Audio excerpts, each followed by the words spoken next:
How stunning and beautiful is this look?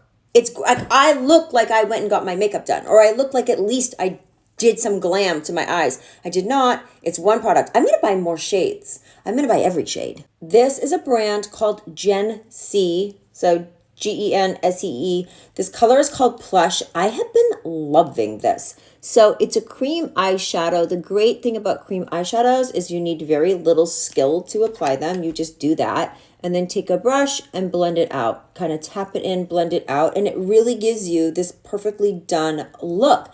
This shade is so beautiful. It will be flattering on absolutely anyone. Drag a little under there. The nice thing about this, it lasts all day. Let me do the other side. Okay, I put some mascara on off camera just to kind of complete the eyes. So this is one color. That is all we did. I have on, just to be clear with you, I have on right now foundation, bronzer, blush, this and mascara. Oh, I have my lip mask on. So I always wear my lip mask when I do my makeup.